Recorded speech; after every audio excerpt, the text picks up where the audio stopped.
Welcome to the Empowered Women Life Leaders podcast. I'm your host, Karen Bashford. This podcast is for every woman who has ever felt limited by her past, silenced by trauma, or held back by society's expectations. Each week, we will share powerful stories, expert insights, and practical tools to help you become the leader of your own life. I would love to welcome Suzanne with me today, who's very much a very popular lady with me as far as I'm concerned. You will see in the background, there is this beautiful red heart with a woman and a little child. That is the image that Suzanne painted for me for the inner child. And the energy from it is phenomenal. So I'm going to just say to Suzanne, please introduce yourself and tell us a bit about yourself and how you become involved in art. Well, thank you so much for that lovely welcome and introduction, Karen. So Suzanne, my first name, Wiechert is my surname, and my company name, my organization is called Energize Me. So that tells you a little bit about what I might be doing. So for many, many years, I focused on helping people to re-energize themselves, whether that was coming from a place of overwhelm and needing calm, whether it was a place of being able to revitalize. But it started all very differently to where I am now. So I'll give you a really brief description of that. Over 20 years ago, due to my children having some health complications, particularly my son, I began looking at nutrition and how that could help my son with his asthma and eczema. And that quickly moved into energy medicine, such as bioenergetics, Reiki. And later on, I became very much aware of the influence of the mind on our health. And I studied NLP and coaching, Ericksonian hypnotherapy. So I had a whole sort of umbrella of therapies that I was working with, and primarily with people who suffered from stress and anxiety and symptoms of, such as, digestive issues, tension, pain, all sorts of things, headaches, you name it. As is often the case, my greatest growth came from my own challenges, from traumatic events that I went to, because my life, like everybody's, up and down, it's never a smooth ride in that trajectory, is it? So 9 years ago, almost to the day, actually, amazingly, 2016 started with nearly 4 traumatic events inside of the first 3 months of that year. Thankfully, I had already been refreshing some of my therapies, such as the coaching and the Reiki. And all of a sudden, one day I was going through a decluttering process, because that's one of the things which works very well for helping us to clear things. And I had an interesting experience whilst I was picking up a little picture of 2 hands in prayer position with the words, "Let go, let God." And as I picked up this picture, which had fallen onto the floor, I had this inner knowing and this sort of surge in through my body to recreate that, to have, to create a visual, a painting or something creative that represented those words. And I didn't know at the time what that really meant, because I didn't paint in that way, shall we say. I've always been creative to a certain degree. In my early days, I might have painted a few little watercolor flowers, but that was the extent of my artistic abilities.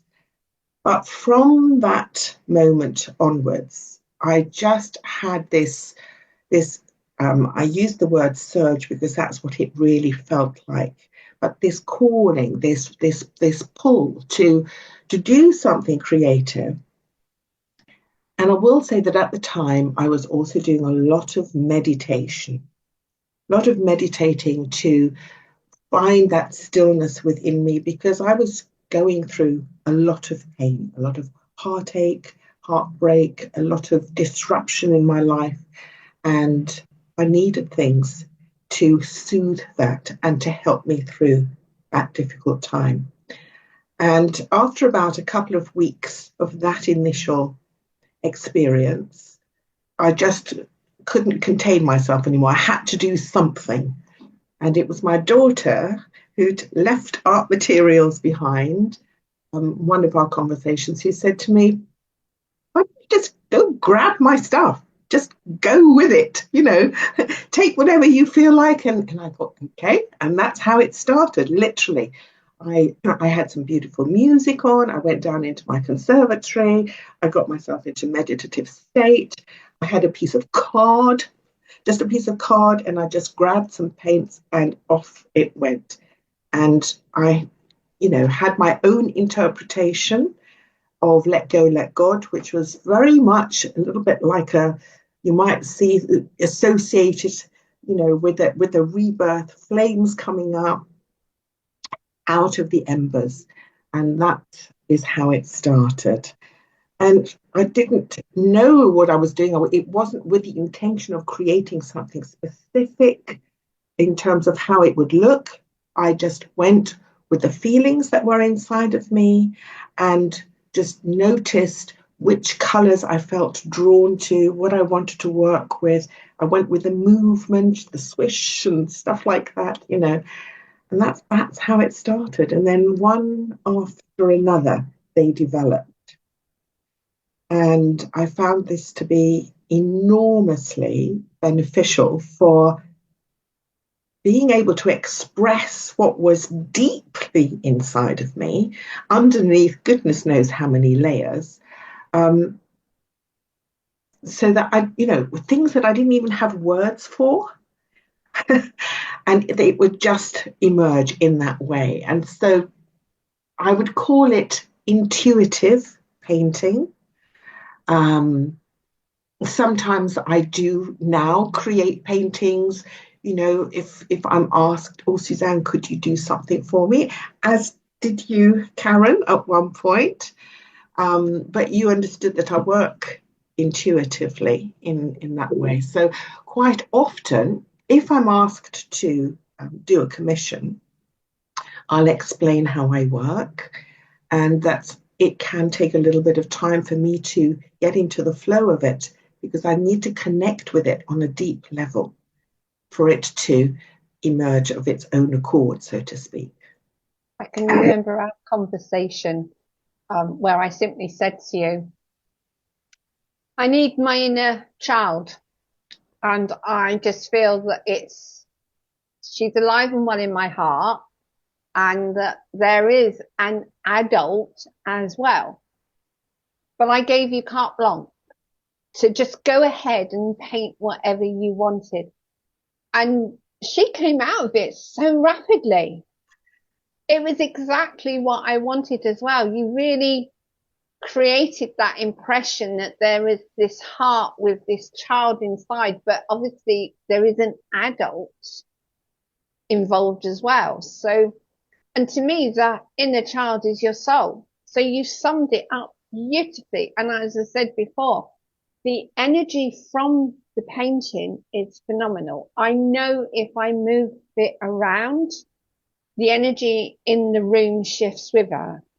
Fantastic. And I call her because I've never been able to name her, but it's like there is an actual soul within the painting itself. And I can see paintings behind you and next to you.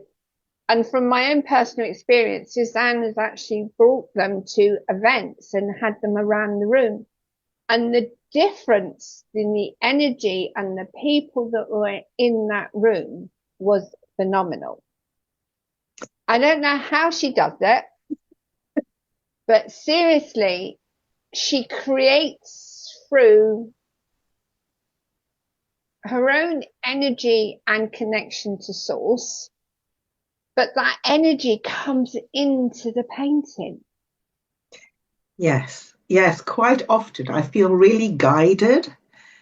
So it's not often that I will say, right, I need to do a painting every day kind of thing. I do it when I feel the calling, so to speak. And sometimes I can be just listening to a piece of music and a vision will come into my head. And it doesn't need to be classical or any particular type of music. There was one time I was driving down a country lane and the old Bryan Adams Cloud Number 9 came on the radio. And I'm not kidding you. When I got home, I played that song on repeat and created a Cloud Number 9 painting. It just came forth. So sometimes it's like that. It can be a musical interpretation. Other times I've done sort of like an energy portrait of people as well that have shown themselves sort of like as a flower or something in nature. A lot of my paintings do have a nature connection.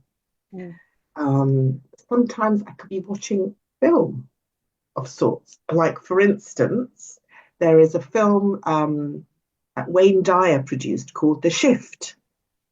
And during that, I felt the urge to get the canvas out and it really showed a shift within that picture, the energy of things shifting.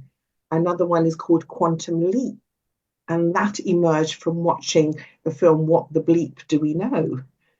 And that one, in fact, I brought quite often to the training events we were at, Karen, and they'd be placed strategically because I knew I would bring a selection of paintings, knowing what kind of energy each one is emitting.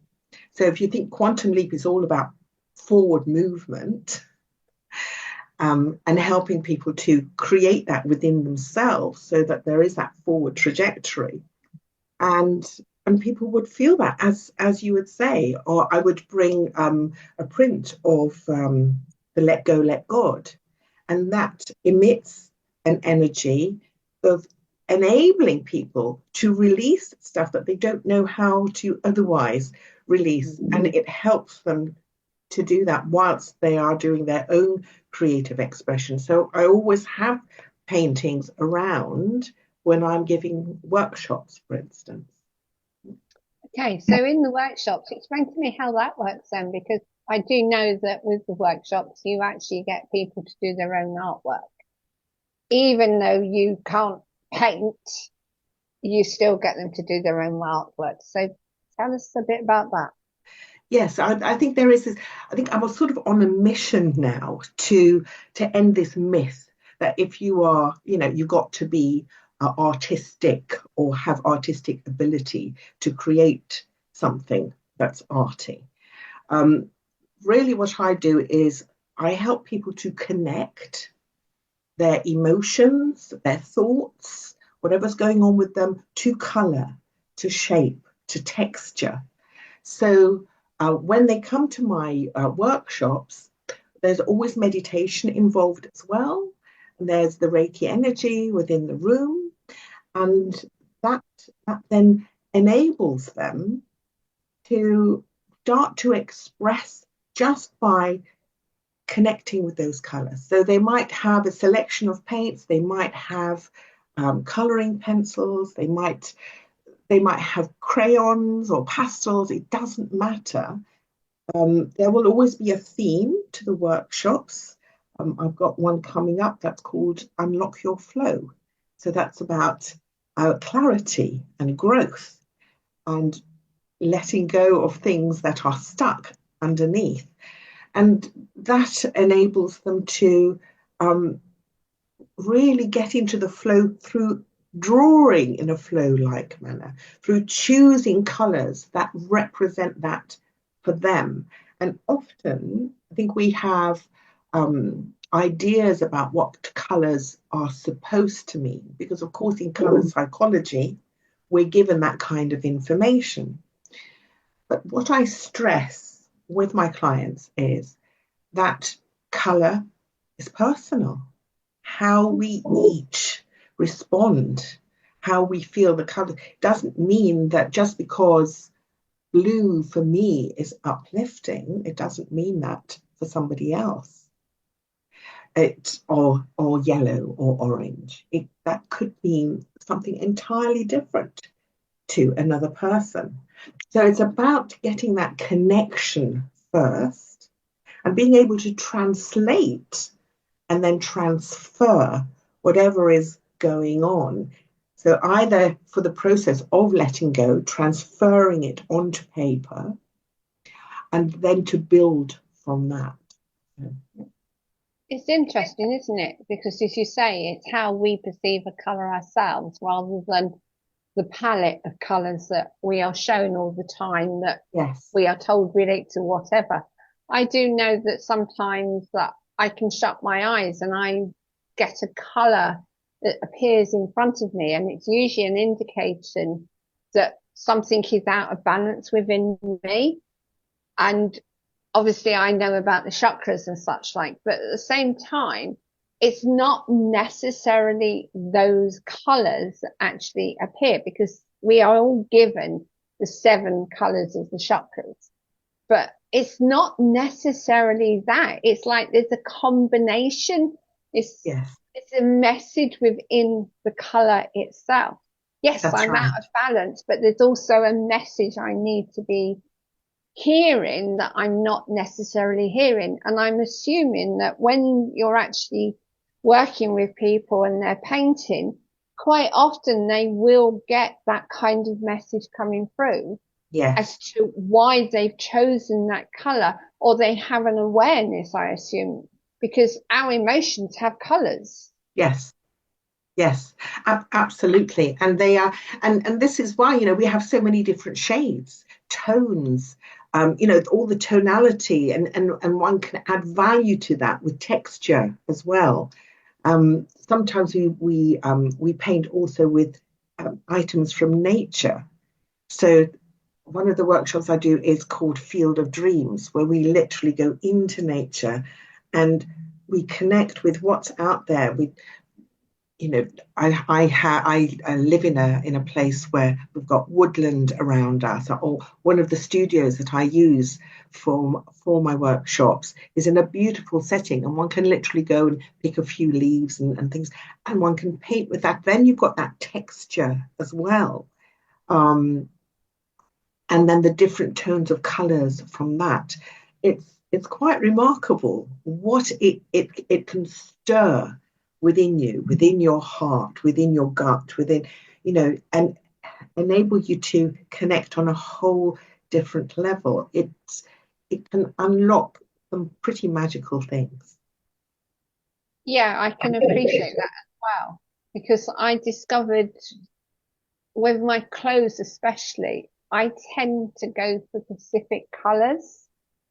But it's interesting, I can leave a colour, like I adore red, which is very much foundations. But I can either wear it and love it to pieces, and then all of a sudden it's like, I just don't want to go near it. It's like I'm overloaded with that colour. Yeah. So let's find a different colour. And I'm finding more and more I seem to be going for a mustardy yellow, which a bit similar to what you've got behind you, actually. Yeah. It's interesting because obviously yellow is very much associated with your solar plexus, which is about the will and sort of determination and things like that. Well, I'm doing so much work with, the business in creating that to have that focus, I obviously need that color. But we don't necessarily recognize how we are actually communicating with ourselves, our needs for color in our lives. That's right. That's right. It's so important. So the painting that you see in the back here, I have a couple of hooks, and I interchange, because when I'm on a call like this, I see it in the background, or when I turn around. And this one I felt called to to bring in just about a week ago. So I've done an exchange. This particular painting is called Solaris Rising. In With You I Stand in Strength. It's a sunrise, but it's such a golden sun coming up, and one can see its sort of reflection through the leaves, and it really is a very, very powerful painting. The energy from there is incredible, but for me it represents great strength, foundation, and rising. That energy of being lifted up whilst having that solid foundation as well. So yes, probably why I'm attracted to it. But hey, that's me all over. Yeah, I see something, it's like I want. I keep threatening to Suzanne that I will finally buy some more of her paintings because I just adore them.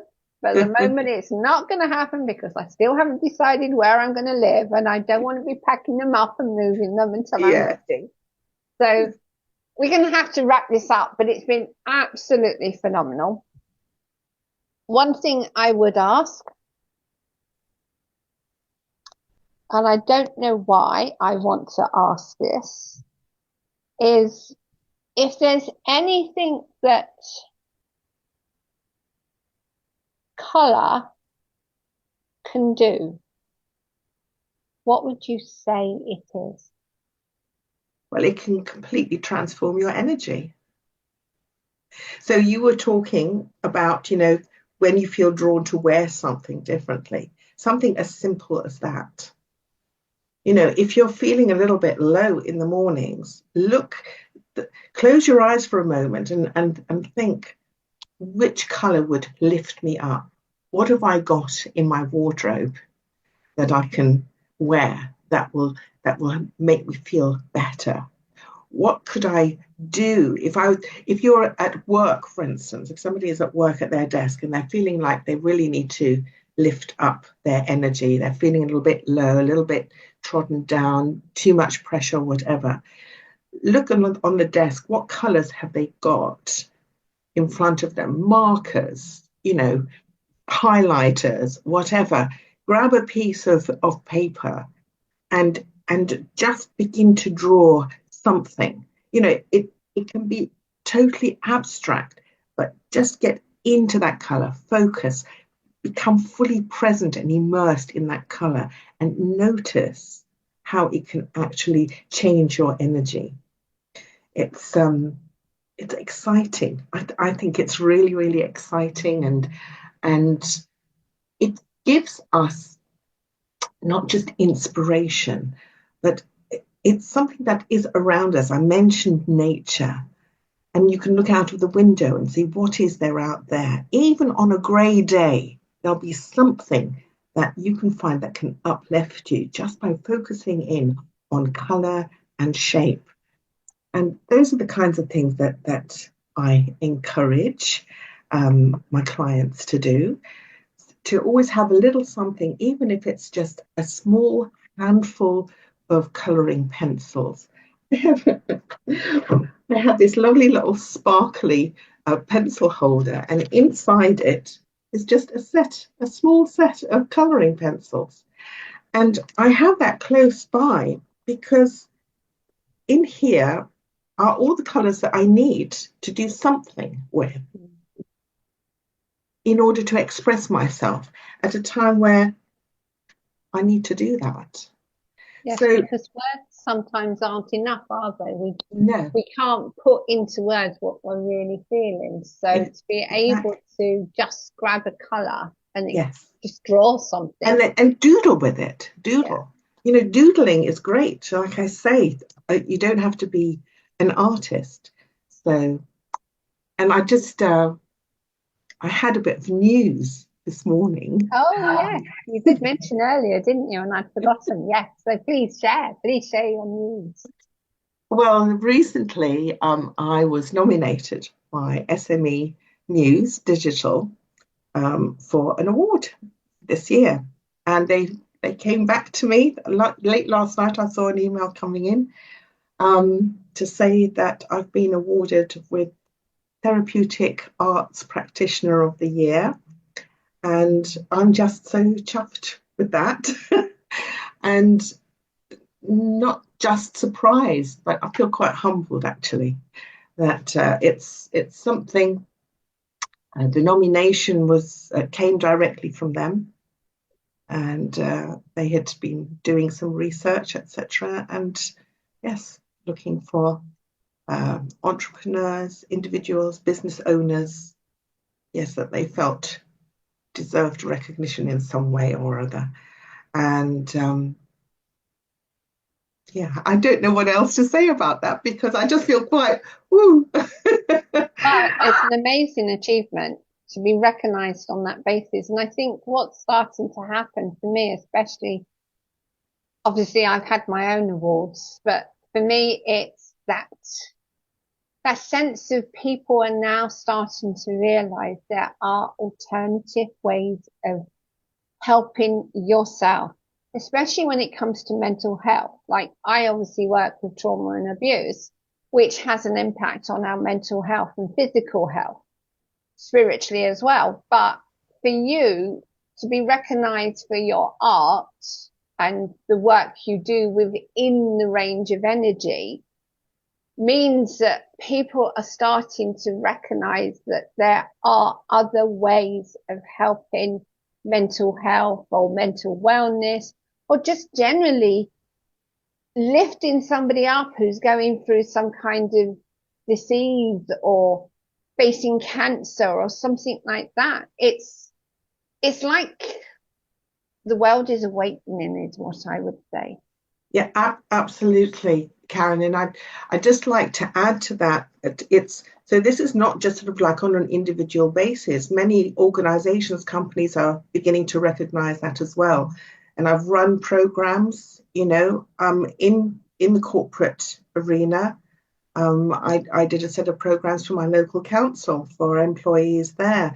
Last year, I did some workshops for Aston University up in Birmingham, again for employees, and we did a form of doodle art called neurographic art, which is fantastic for creating new neural pathways in the brain, for it being able to really shift things. So it's one-to-one or group, whether it's private, whether it's within the workplace, it all works. And my artworks are for hire as well, so not just about purchasing, they can be brought into an environment to help shift energy and yeah. Wow. Well, I think we're going to have to wrap it up, unfortunately, as much as I'd love to be sitting here chatting to you continually, because to me, colour and art is so vital nowadays. As I read the other day, there's 1 in 4 people suffering mental stress. So what can art do for them that other therapies aren't available for, or even the National Health can't provide? So yeah, I'd love to thank you for being present and sharing with us. And we will be adding your links for the workshops and such like to the notes from the actual interview. Obviously, if you want to contact Suzanne, details will be available. But in the meantime, congratulations on your reward. That is absolutely phenomenal. I am thrilled for you. And thank you very much for being present with me today. Thank you, Karen. It's been a real pleasure. I so appreciate it. And it's always wonderful talking with you. And we have many laughs and giggles as well, don't we? Thank you. Thank you.